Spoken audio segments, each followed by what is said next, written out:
Moment d'une force, dans le cadre de la mécanique du point.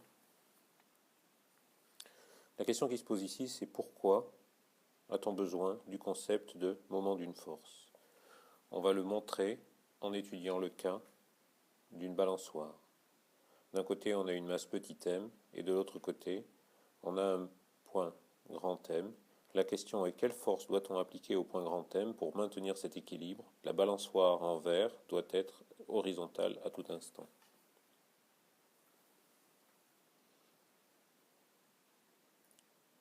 Le moment de la force grand F sur le point M par rapport à O est une première force appliquée au système. Le moment du poids appliqué au point N par rapport à O, P égale mg, est le deuxième moment dans le système. À l'équilibre, on n'a pas de rotation donc, et la somme de ces deux moments doit être égale à 0.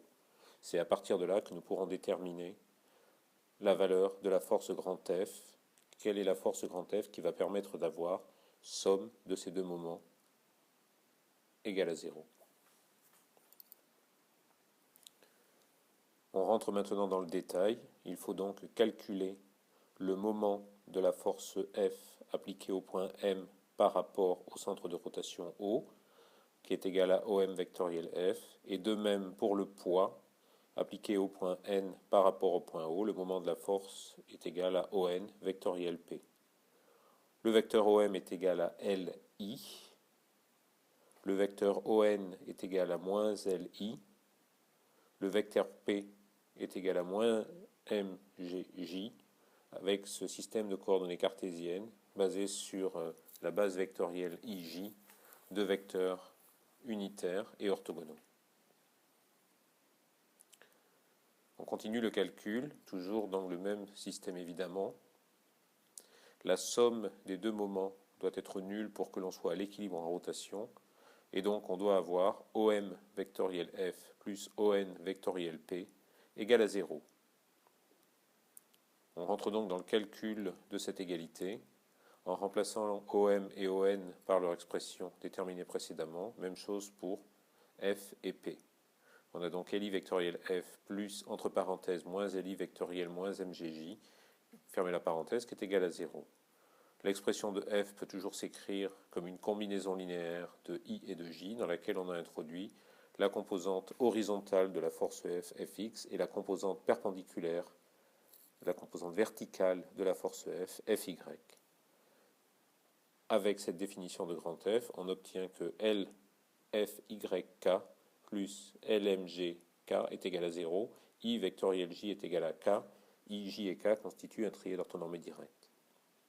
Immédiatement, on obtient que la composante verticale de la force F s'écrit moins petit l sur grand L, mg. Dans le cas où petit l et grand L sont de même longueur, on trouve, de manière ce qui était évident, que la composante verticale de la force F doit être simplement égale au poids. Remarque, on n'a aucune translation non plus dans le système, on n'a pas seulement un équilibre en rotation, on a aussi un équilibre en translation, ce qui signifie que, en particulier, la somme des forces appliquées à la balançoire en verre est égale à 0, et en particulier le long de la direction I. La seule force qui intervient suivant I est Fxi, et donc on doit avoir Fx égale à 0, ce qui n'est pas non plus une surprise. On peut en profiter pour revenir sur la définition du moment d'une force appliquée à un point M par rapport à O, le centre de rotation. Donc, la définition de ce moment de la force appliquée au point M par rapport à O est OM vectoriel F, comme représenté ci-dessous. On peut alors construire le vecteur moment de la force sur M par rapport à O en utilisant un triade orthonormé direct qui est équivalent à la règle des trois doigts de la main droite. I vectoriel J est égal à K. Ici, OM vectoriel F est égal au moment de la force sur M par rapport à O. Et on voit en fait que l'on a un moment de la force qui pointe vers l'extérieur de l'écran.